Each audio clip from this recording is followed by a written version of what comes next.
Karen with newclevelandradio.net. The music you hear in the background is called Enough, written and composed by Jeff Brisbane.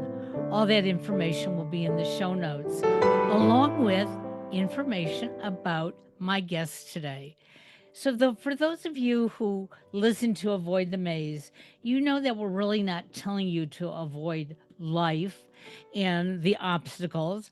But what we try to do is give you a little bit of background about each of our guests who, they've been down this maze, and maybe they have some ideas that will, really resonate with you and allow you to not get stuck in the middle in a corner and have to scream for help. My guest today is Dr. Barrett Matthews. And um, Barrett, it looks like you were into media before many of my listeners even knew what media was. I mean, maybe they turned on the radio, turned on their TV, but we didn't really use the word media like we do today. So, give us a little bit of background, and especially because I notice you have a title. It is called Civility Ambassador. And I am jealous because I love titles. And the only title I have is mom or wife. So those are some big titles now. Those are some big titles. I mean, of course I'm not a woman, but I got to show respect for those titles. My mother would kill me if I didn't. But but as far as background, I like the way you subtly put that I'm old. But yeah. But yeah, I've been in media for quite some time, and a little bit of background on me. I was in college, and that's when I actually changed my major to the media. I started out as an architecture major, which kicked my butt up and down the place. And then I changed my major, and I didn't know what I wanted to change to until my sister said, "Well, you've always been interested in television and radio," and kind of like what you were saying. I was thinking, well, isn't everybody? I didn't think of it as a major. And when I changed, everything just got easy for me, and it was fun. And I enjoyed what I was doing, and I'm heavily into sports. So I was the sports anchor on the campus news station. I reported news stories for the newspaper on various topics, but I hosted a post game TV show. I used to call games on the radio. I ended up becoming the sports director of the radio station, and then I did a lot of internships with news stations. I did some sports internships with news stations, and I did one in Washington D.C. With WUSA TV, and I got to meet a gentleman there who was at that time was a weekend sports anchor and sometimes a fill-in sports anchor. We all know him now because we see him on everything. Sportscaster James Brown. And he took me under his wing, and then he actually put in a good word for me when I got out of college, and I got a job as assistant director for the news station. And then he called me again, asked me, "Hey, how'd you like to come up to the network at CBS?" I'm like, which was a dream of mine. Didn't expect to do it 2 years out of college. And then so I was working in New York. So I had a rare two rare occurrences happen. I worked for a major news station in a major market in Washington, D.C., and then I got a chance to work for the network, which these things are rare. Right. And I very, very early on, because a lot of people, they have to pay their dues in the small towns for nothing. I never did that, which was very, very rare. And it taught me a lot. Taught me a lot of things that I still use today. Taught me a lot of things I don't want to use as well. But that helped me. I got away from the media after a while because I had some bad experiences, and I had to avoid the maze. And then I always say, just like the Godfather, it kept pulling me back in one way or another. Something kept happening to pull me. I don't know what that noise was. So I don't know if you heard it. But something kept pulling me back into the media. And then I started doing radio shows and blog talk radio and podcasting. Next thing I know, I'd written 3 books. I don't know how that happened. And so now, did you want to go into the civilian ambassador now, or did you want to come back to that? Because that was just my background. Well, and I think it's interesting because I graduated high school in 1968. No way. Oh, yes. Yes. No way. Every way. I'll show you my birth certificate. Oh, no. I would not have guessed that. I'd not have. Well, I appreciate that. But when I was graduating, I have to tell you, the last 2 years of my high school, I took every communication course I could fit in. And I just felt this calling. It was like, you're using your voice when you're giving a speech. You're using your voice when you are on a debate team. And I remember coming home to my parents as I was filling out applications for college, and I said, I want to be a communication and broadcasting major. And my parents looked at me and they said, no way. No, we're not going to waste our money. And my father looked at me very, distinctly and said, you tell me how many women are making it on the news today. Well, I didn't want to be Betty for Dan, and here's a refrigerator. Yeah. And it's changed. There weren't a lot of role models, but there were a few. Yeah, you're right. And so my parents said, you can go to college, but you're going to get a teaching certificate. And I said, okay. That's the way it was. You're right. But I registered for every communications class my first 2 years in school.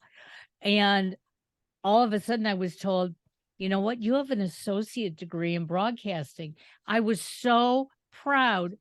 I called my parents up and said, in 2 weeks, there's a graduation. I'm going to be in it. My mother said, how'd you finish 4 years in 2 years? And when I told them, they said, you're going to pack your bags after your final and you're coming home. And it was like, we're not going to pay anymore because you defied us. Wow. And it took me, let's see, so that was about 1970. It took me till about 2008 or 9. Okay. When podcasting was just starting to be a thing, but nobody really knew that it existed. Yeah. And I told the corporation where I work, I want to add this to what I do. And they looked at me and said, fine, whenever. Just can't do it during your 40 hours. Make it your 41st, your 42nd. Yeah. And that's what I did. And that's how I started growing. So I love this story. Both you and I were supposed to be, in theory, on different paths. But you know what? We had a passion. And it shows in your bio. My family, my father and my mother both worked for the government for 30-something years. And you were expected to work in the government or go into teaching, because that's what all my aunts did. They either worked for the government or worked in teaching. So yeah, I get it. It was I think something of those times. That's what you did. And we weren't taught back then to follow our passion. No, we were not. We were told we could do anything, but when you did it, whoa, no, you can't do that. Right, exactly. So you have a saying here, which, I'm a little confused about, but I think I understand it. It says, is it really possible to be everywhere at once? Because you believe you should be everywhere at once. How can we do that? Media. It's funny because, Karen, a lot of times when I say media, everyone thinks social media. And that's one form of media. That's only one form. You have books. You have television, as we just mentioned. We have radio, as we just mentioned. You have film. That's another form. You have online streaming. That's another form of media. There are various forms of media. If you put your content and have a presence on every form of media, you will be everywhere all at once. because the thing is that people consume information through at least one form of media or another. Right. And I always tell people, I said, if you only, let's say, like, if you only did a podcast, there are a great number of people to listen to podcasts, but that doesn't mean that there aren't more people out there that want to know what you have to say that don't listen to podcasts. Exactly. Some of them may watch a Roku channel. And if you don't have one, you're missing that group. So that's why I tell people you can be everywhere. I always like to use the example of the comedian Kevin Hart. And I said, I don't care if you think Kevin is funny or not, you will not ignore him because he's everywhere. And he does that by design. You know, he has podcasts, he has streaming TV shows, he has feature films, he has documentary films, he has books, he has audio books, he's on social media, he's on commercials. He does that by design because, as you and I both know, in entertainment, you have to stay relevant. Oh, absolutely. Absolutely. And the same applies for business. So I'm glad that you explained it that way. I wasn't quite sure that was the direction you were going. I knew you got it. I knew you got it. But it's interesting because there are some people out there that when they see you in all these different formats, okay. In fact, I was just told last week by my accountant, Karen, you need to do TikTok. You just need to do it. And there's something about TikTok that I'm not totally comfortable with yet. And he says, I don't care. You don't have to be comfortable. People will see it. It'll be fine. But, you know, I realize that when I can be in all these different forms, my listeners expand. And now I understand why they expand, because all of a sudden they're connecting either who I am or what my show is about. And it's like, oh, yeah, I know about that. Oh, or I need to know more about that. Right. But there are other people out there, especially in the industry, who are very resentful of people like you and I who are trying to be everywhere at the same time. Good for us. Yep. They say if you don't have people hating on you, you're not doing anything. I love that. I love that. So when did you identify the fact that being everywhere at the same time was your motivation to grow? That's a great question, because it actually kind of ties into what your story actually. As you were saying, like back then, there were no females that were, prevalent on the media at all. Right. And, it was one of those things that media was different then. Even if you wanted to be on someone's TV show as a guest or on a radio show, you had to know a producer, or someone had to really think your story was compelling enough. Saying what, nobody would write a newspaper article about you. There was no such thing as self-publishing a book back then. Nobody did those things. And what's happened now is that media has evolved. Now you're talking back 1970. I'm talking about 1988 when I started working in media, and still it was back as I described it. It had not changed. I noticed that in the, I'd say, around like you said, around 2008, 2010, when we started getting a little bit of control, meaning that you could start your own podcast, you could do blog talk radio, have your own show. You could start, then as time changed, we started doing self-publishing books. Then you look at, we have Roku TV and Amazon TV, where you can actually have your own, not only your own TV show, but your own TV channel. And now people are taking these little devices and shooting films with their iPhone, their own film. So it's now, I'm realizing that, a lot of people are still thinking the way of the past, but we don't have to. We actually can control our media now and put ourselves in all these different places, because there are paradigms out there that we have bought into. And that is that one, know where these ideal clients are, this avatar that they say, and go to where those people are. First of all, I say that's wrong. We need to know who they are, know where they are, but put your media where they can find you, not you going to find them. And I always use the example. I say McDonald's doesn't come knock on your door and say, "Hey, we have Big Macs down the street." What McDonald's does is they make it so that you can always find them when you're hungry. Very interesting. And if because see, here's the thing: if you have something to offer to sell to the public, they'll get it when they need it, not when you want to go bring it to them. They'll get it when they need it. So they're looking for it. But if you're not where they can find you, they'll go to someone else.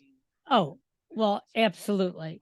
Yeah, so you need to make yourself where the public can find you, and that's where you can use all forms of media, because you don't know where they're looking, and that goes to the other paradigm that people tell us. They always tell us, find one thing and drill down on that. Just keep doing that, keep doing that. Well, okay, that's good. So let's say you're an author, you write books, and it's drill down on that book. Keep marketing that book. Keep marketing that book. Everybody that can be your client does not read books. So some people like listening to audio. Some people like watching video. And if you're not meeting them where they are, then they're not going to find you, and they're not going to be able to pay you. And, interestingly enough, when I started podcasting, Mm-hmm. it was audio. Mm-hmm. I didn't understand the format 100%, so I didn't know that I could get it on Apple and Google and Amazon. Yeah.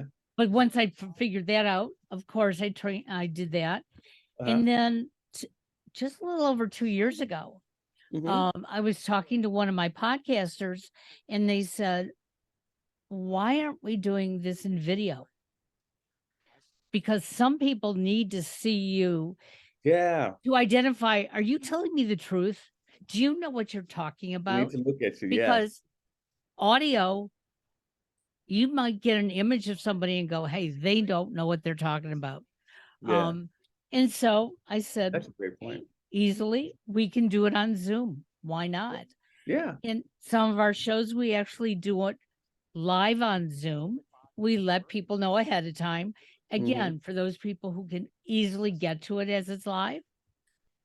But then again, people can listen to it months, years down the road. And I'm sure you've noticed, Karen, that with a video audience and an audio audience, those are two separate people. Absolutely. Two separate groups of people. And I tell people, I said, just by making that little change right there, you brought in another audience. And people that now, if you have a product or service to sell, now you've got more people in your pipeline. So it's just that little change right there by turning on your camera. Yep, exactly. And we blog a good portion of our shows. That's another form of media. Exactly. I mean, I think about a little over 6 years ago, my mother got ill, and I spent 2.5 months with her through end of life. And I was recording from her place. And so one day I said to her, Mom, I'm going out in the living room. I've got to, and she didn't understand podcasts. So I just said, I'm doing my radio show. She grabbed my hand and she said, are you a famous person on the radio? And I said, yes, I am. There you on go. My program, I am famous. And I've thought about that. And so when people will ask me, yeah, I am. I'm famous. What does that mean? It means something different to everybody. But if you're asking that question, that's important to you. So why should I say no and then have you say, oh, I'm not going to listen? Instead. Exactly. Yep. Yeah, it's funny story real quick. A few years ago, I was hosting a Blog Talk radio show with a partner, and it was what was it called? Revenue Radio was the name of the show. And I went to this gala, and I had a date. She had flown in town, and I was telling her, because she was just saying, oh yeah, you're like a celebrity. I said, I am not, nobody knows me. And so we get to the gala, and I give my name to the girl who's getting the tickets, and she said, Barrett Matthews from the radio show. I'm like, oh my God. I love it. And then like I think the next day, my friend and I, we went out to a restaurant, and this woman in the parking lot, she says, aren't you Barrett Matthews? I'm like, oh my God. And my friend is cracking up laughing. I said, trust me, this has never happened to me. This has never happened before. So I know for me, as I said in the beginning, when I wanted to go into communications and broadcasting, as a woman, there just weren't a lot of places for me. Here you are in the 80s. What was it like for a Black man? Because up until recently, almost every TV station was prominently white on the screen. Yeah, it was different, but not as different as I would have liked. I put it like this. Okay. First of all, I was working in Washington, D.C., which was a predominantly Black area. So it was not odd to see Black people on TV in Washington, D.C. But when I tell people this, I encountered the most racism in New York. Really? Yeah. I remember me and my boss, who was Black, and a couple of other people in our department were Black. We would literally see people go by our department and just stop and stare. And it was, yeah. I mean, even in the street trying to get a cab in New York, couldn't. I stood up a dinner date one time because of that. It was just an interesting time. But working at CBS at that time, I saw not just racism, I saw sexism, I saw nepotism, I saw all the isms. I saw there at that time. It was interesting, and I pray that has changed since then. But I'm not so sure. It's a prayer, but I pray that those things have changed since then. But I remember a Black woman who was hired at the same time as me. We interviewed for kind of a production assistant position, and I got a position lower than that, and it was given to a Caucasian young man who had no experience. I had experience, but they gave me the position lower than that. They gave her the position of a secretary. And she took it just to get her foot in the door, but she ended up actually suing them for a sexual harassment case. Yeah, it was. And it's sad. We hope that these things will change.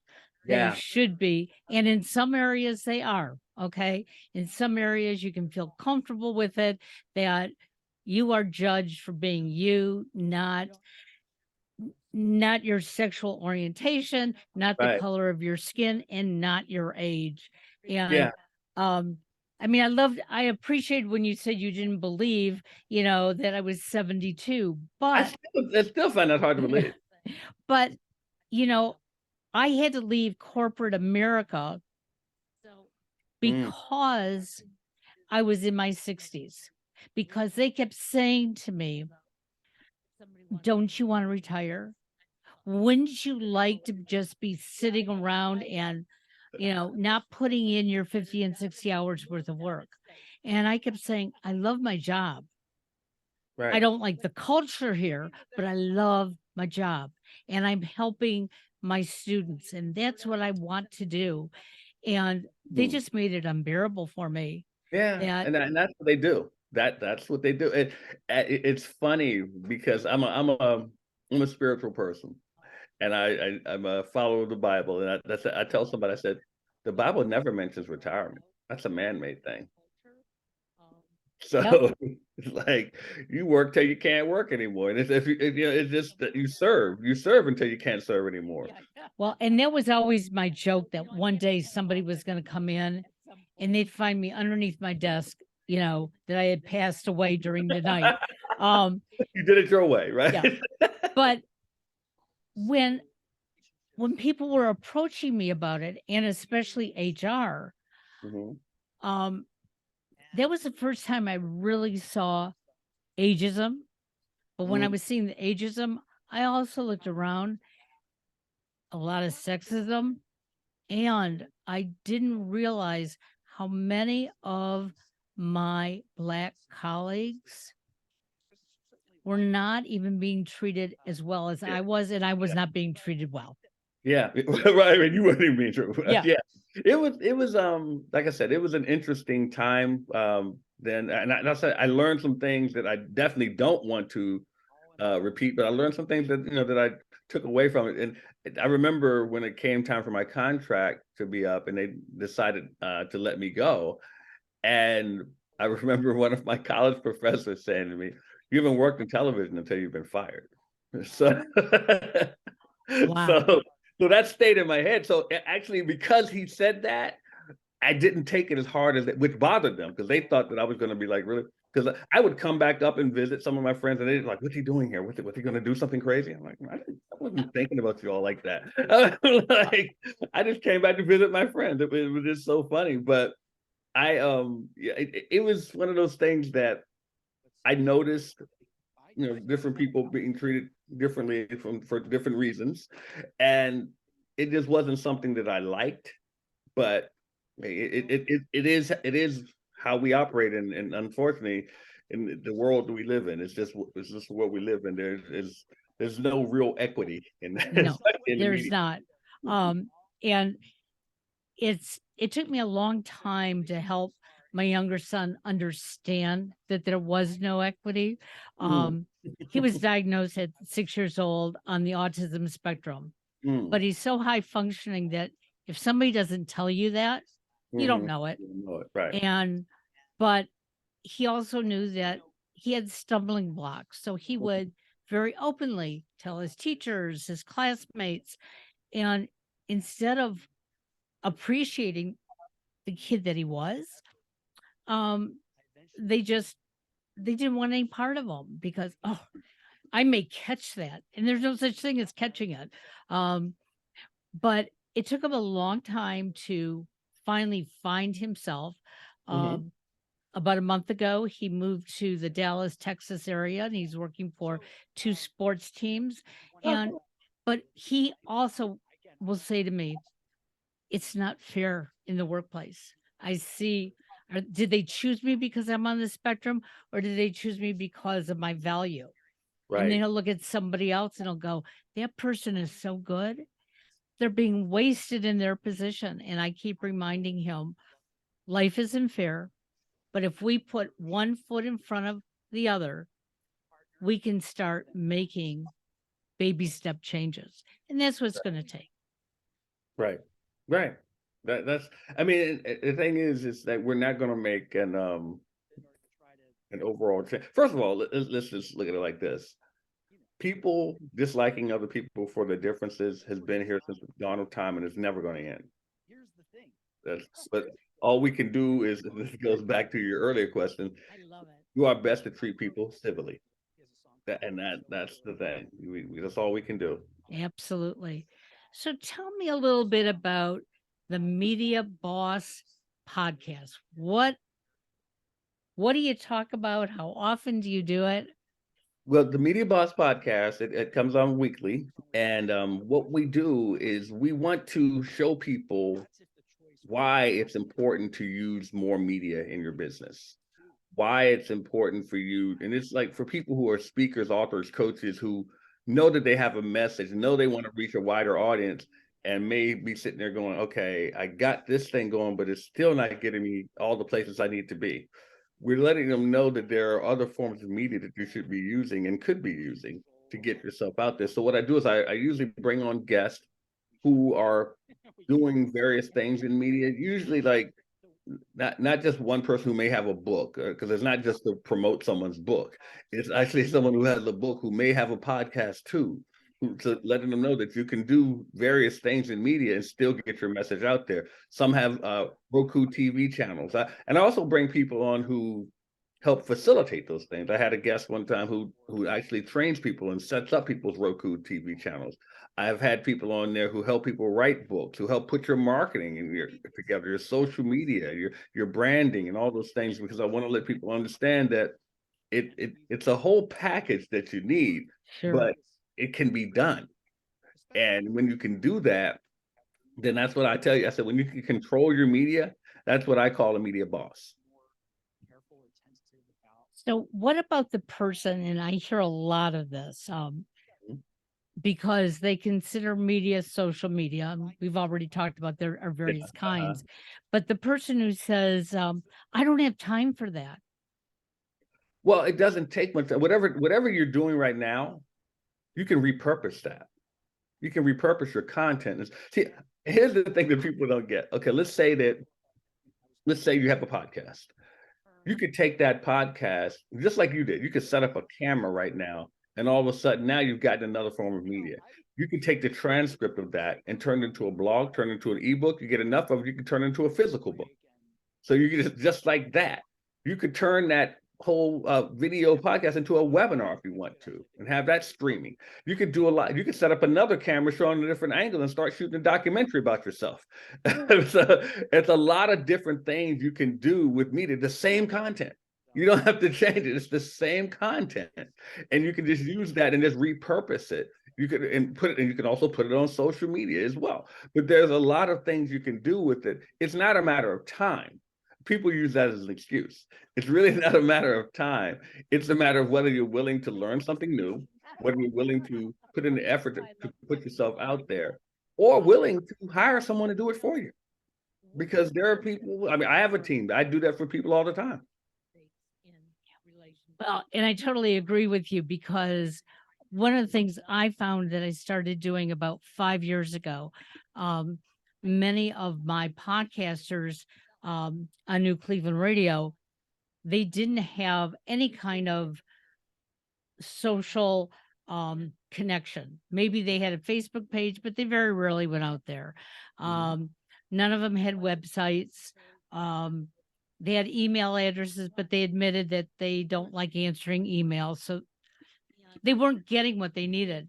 And so I started, number one, with my brother, who's been a Scrabble tournament organizer for 30 plus years. Interesting. And I said, you need a website. He sells all these Scrabble things that he creates, boards and bags and whatever. And I said, you have to tell people, go to this site, you can purchase it. Go to this site, you could learn something. And he found that as soon as I built this site, and I maintain it weekly, because I believe that when people come to your website, if they don't see a little something new occasionally, guess what? They're not going to come back. And so I showed them. Sometimes I just go change a picture. Sometimes I put another article on there. But then all of his podcasts were there too. So he only had to remember one URL, and people could find everything they wanted about him. And then I went to my next podcaster and said the same thing. I said, I know you don't have time. Once we create it, it basically is on its own, other than to make sure it's being maintained. It's fresh. And that's what I love about people who say they don't have time. When I can show them, I just need this much of your time right now to get the information that we need to first get out. Yeah, we all have time. We haven't made good use of our time. Because we all have the same amount of hours in a day. It's just that other people make the most of it, other people don't. And a lot of times the I don't have time thing is more in our mind than anything. We tell ourselves that and we buy it. But I don't have time. No, you got time. You got time. You have time to do the things you want to do. Oh, absolutely. I mean, I had 3 phone calls I was supposed to make yesterday. They weren't business, they were personal. I kept finding reasons why I couldn't do it. Yeah, right. I really, and I knew I didn't want to make those phone calls yesterday. And so what I should have really been honest with myself is saying, I'm not going to do this today. I'm going to do it another day. But all day long, it kept circling in my head. And then at the end of the day, it was like, I'm so glad I didn't do that. But now, when am I going to do it? Well, and see, one of my friends, I heard him say a while ago, he said, there's only one real reason why people don't get things done. He said, they don't feel like it. He said, it's not a complicated answer. It's just that they don't feel like it. You are so right.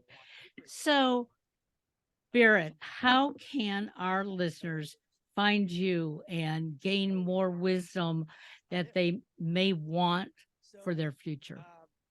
Well, I tell you what, I got a complimentary gift for them. They can go to the website, the number five ways to paying clients.com. 5ways to payingclients.com.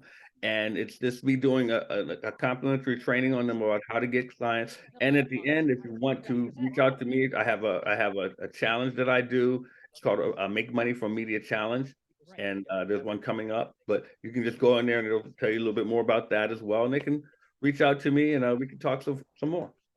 And we will put all that in the show notes. So there's no excuse for you to say, hey, I don't have time to go look this all up, because all you'll have to do is click and you'll get to where you want to be. There you go.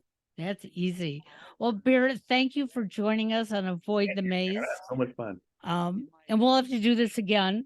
And, you know, next time, maybe the green screen will show up. I mean, even those of us who know media, there are days, there are glitches that, you know what, let's just move on. Exactly. We got to. Thank you again. It was nice meeting you, and we'll talk soon. Bye-bye now.